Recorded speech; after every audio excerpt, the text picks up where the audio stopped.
First, draw a circle with diameter 1. Next, draw a square around it so the circle is perfectly inscribed in the square. Notice that this square has perimeter 4. If you add up all the lengths of its sides, each side is length 1, you get 4. Now remove the corners of the square and connect the shape to the circle in this way. Notice by symmetry, the perimeter of this shape has not changed. It's still 4. If we keep removing the corners in this fashion, the perimeter of the shape around the circle is still 4. Repeat this out to infinity, and we'll see that this process maps the shape onto the circumference of the circle. What is the circumference of a circle? We know its diameter times pi. In this case, 1 times pi is pi. That's the circumference of this circle. But the perimeter of this shape approached that circumference, and its length was 4. So pi is 4. Unless this is the conclusion that you want to make, and I don't think that it is, we need to figure out what's going wrong with this. Fact is, this illustration doesn't prove anything. It just sort of feels right. And maybe not even that.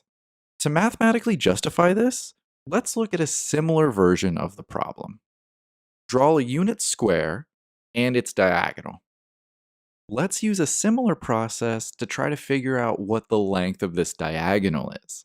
If we follow the perimeter from one end to the other, we see that this path length is 2.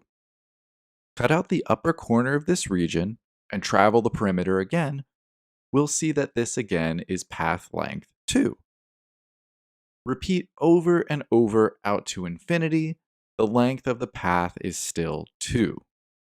And our path approaches the path of the diagonal.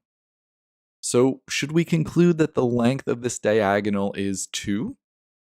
And the answer is, of course not. The problem with this is that just because one path approaches another, it doesn't mean that the length of the path approaches the length of the other. How can we mathematically show this? We can say that the staircase path approaches the diagonal by looking at the area between them. If this area shrinks to 0, we'll say that the staircase path approaches the diagonal path.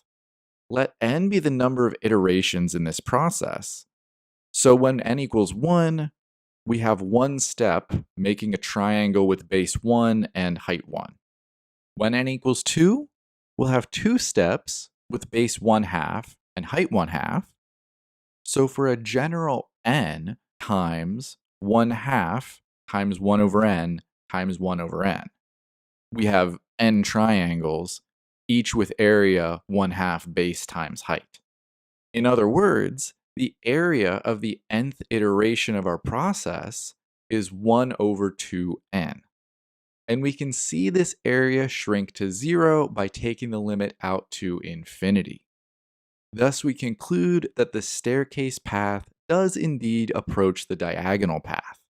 However, if we do a similar process for the lengths of these paths, starting at n equals 1, the staircase as a path length is 1 plus 1 is 2. At n equals 2, the staircase has path length 1/2 plus 1/2 times 2 is 2. Our path length is 2 regardless of what the iteration number is, and if we take the limit out to infinity, the limit of a constant is a constant, we still get 2.